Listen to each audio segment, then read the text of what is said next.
Good evening, America. I'm Nail Gribanov, and let's be honest, NAS News has had a tough time lately. Tucker Carlson's gone, our ratings are down, and let's not even talk about the whole peaceful insurrection during January 6th. Tonight, we'll cover the latest headlines from the White House, Hollywood, and everywhere in between. Whether you're a Democrat, Republican, or just tired of politics altogether, welcome to NAS News. Let's have some fun and make America laugh again. New York is finally cracking down on crime. Former President Donald Trump was indicted for his role in paying hush money to porn star Stormy Daniels. And the trial will be like Stormy Daniels' movie, as I'm deeply ashamed of how excited I am to watch it. Trump will reportedly surrender next week, but his lawyer Joe Tacopina, whom he called Joe Tapioca, said he would not be put in handcuffs, though he would consider wearing fake breakaway handcuffs and a Superman shirt. If Trump pleads guilty, New York City police will take his mugshot, which we can be sure is the only thing Trump cares about getting right. He's probably hoping it will look cool like Frank Sinatra's, but more likely it will look closer to Nick Belty's. Now to Isak Mulugeta to cover sensitive matters of national security. Classified Pentagon documents leaked to a Discord server. Isak. This is breaking news. Classified intelligence have been leaked to Discord servers. The information reportedly includes sensitive government documents and military plans. Discord, a popular gaming chat app, was used as the platform to spread the leaked intelligence. Access to the servers has since been blocked, but the damage has already been done. Authorities are investigating the incident as a potential act of espionage and are urging anyone with information to come forward. And Isak, besides an important fact that Discord works in collaboration with the US government since they blocked the server, what do we know about the suspect? The suspect, US Air Force National Guard member Jack Teixeira, was identified by the New York Times prior to the arrest. Teixeira reportedly led a private Discord group where a small group of men posted memes and discussed shared interests, things like gaming, racist jokes, guns, and the classified documents originated in that small Discord server known as Doug Shaker General, a meme reference. By February, a member of the Discord server started sharing the material on a broader Discord server called Wow Mo. A month later, they showed up in a Minecraft channel with more than 1,000 members. Jesus. Today's arrest came relatively swiftly, but the cache of intelligence documents, which included many previously secret, sensitive details about the war in Ukraine, has been circulating online for months prior to the US catching on. The fact that alarms have been raised within the federal government, which could expand the scope of social media services that monitors in response, is worrying. Moving on to the interview. This is Isak at the interview. We're out here in SoCal, California, with one of the residents of said Discord server. He has brought us valuable information about the case. His name is Jabari Scribner. Yes, sir. Oh. Jabari, tell us a little bit about your Discord server and what you do in it. We make memes, and in those Discord servers, you use classified documents, and we make money off of those documents. What does Jack do? What does he do with you guys in those Discord servers? He does the same thing as all of us. He makes memes and uses the classified documents as well. We all make money off of them. So. Okay. Can you name some off? Classified documents are, some of them are used from sometimes, Lithuania, and Russia included. You heard it here, folks. Only on NAS channel can you see this type of in-depth investigate. Now, would you believe that classified documents are flying around like confetti? It's like game of hide and seek played by high-ranking officials. First, we had the FBI stumbling upon 150 classified documents in Mar-a-Lago. It's like they were playing hide and seek with top secret papers, and Mar-a-Lago happened to be the ultimate hiding spot. I guess the Secret Service could use some practice in their document management skills.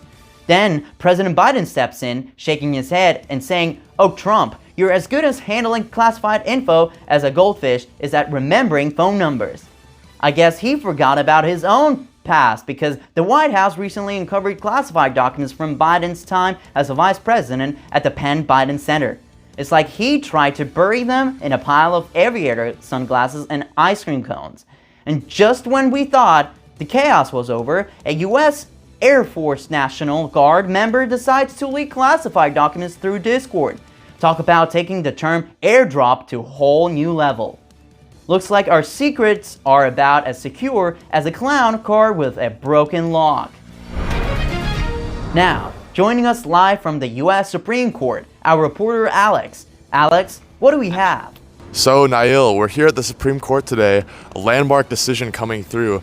This is in light of the recent Twitter case where after an Al-Qaeda attack in Paris, one of the victims claimed that Twitter should be held responsible for content that was published by Al-Qaeda on its website. And the Supreme Court has held today in a 9-0 decision that Twitter is not held reliable. This case was dealing with Section 230 of the U.S. Code, which states that Twitter and other online publishers cannot be held liable for content that is published by third parties, such as, for example, terrorist organizations, which is what was dealt with in this case specifically. But the decision was held down today. Just now, the court has held down the decision 9-0 in favor of Twitter, and this Section 230 is not being overturned. It has been deemed constitutional. Thank you very much. Back to you. And here I thought the biggest controversy on Twitter was deciding what to have for lunch. But in all seriousness, we will get into details of this court case on our next show. See you after a commercial break.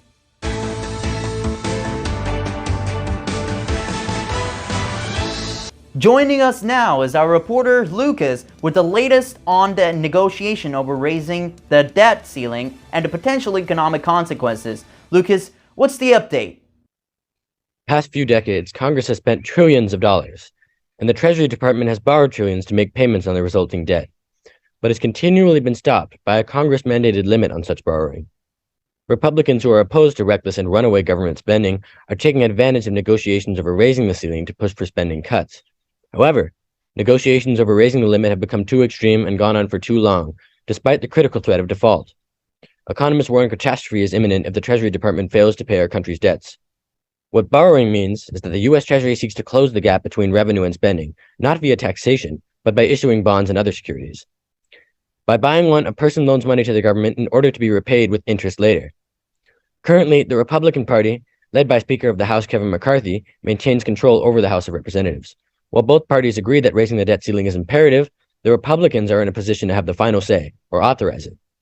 Therefore, taking advantage of the power they hold, the Republicans are demanding for their other legislative demands to be agreed to, pressing for a deal, playing chicken. In my opinion, the hysteria incited by these events has less to do with the specter of economic collapse. Congress has increased the ceiling 78 times since 1960, and is more due to politicians on both sides of the deal polarizing and riling up their supporters to back them. Also, in my opinion, nobody even considers that a proper way of looking at this issue could be the reduction of deficits, after stopping to ask whether some fraction of the infinitude of welfare status government programs are unnecessary or destructive. But the economists who advise our current president say trillions of dollars owed in debt is good for the U.S. economy.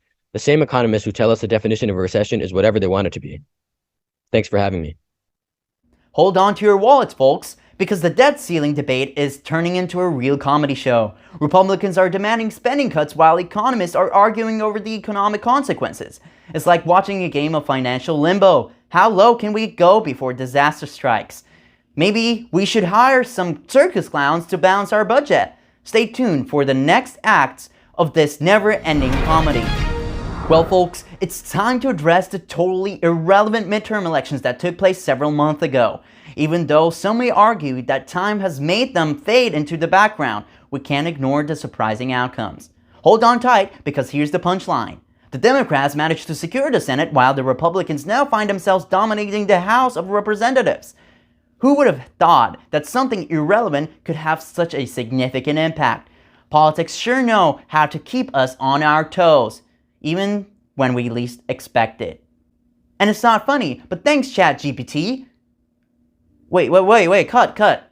Bro, why did you put that there? It's not funny. You could have at least reviewed it before. Alright folks, let's dive into some foreign policy news and unleash the beastly rivalry between the US and China. So in a recent webinar with an Australian audience, Joe Biden's senior advisor acknowledged that countries in the Indo-Pacific don't want to be caught in the epic showdown of diplomatic monsters. It's like being stuck between King Kong and Godzilla, hoping they don't accidentally step on you while they're duking it out. Biden wants to give allies and partners some breathing space to engage with China constructively. Nevertheless, Biden remains optimistic and predicts a thaw in the US and China relationship. The New York State Department of Health has announced the repeal of the vaccine requirements for healthcare workers. This decision comes as a response to changing landscape of the pandemic and evolving vaccine recommendations. It's important to note that health and care facilities will still have the ability to establish their own internal policies regarding COVID-19 vaccinations. The recent court ruling striking down the mandate has raised legal questions about the state's authority. We will continue to monitor the developments in this matter as it unfolds. And here's the latest update from Palisades Charter High School. The best teacher in school moves to Florida, leaving his students behind. Mr. Rosarian, we would like to thank you for everything you have done for our class. Thank you for being responsible for all the fun senior events. And thank you for making your classes engaging and entertaining. And thank you for everything you have taught us. Your class is the only class where I don't want to take a nap in, even though it's 8 in the morning. Thank you for everything you have done, and good luck in Florida. It's an honor to be your student. Thanks for watching Fox News, and this was our final show.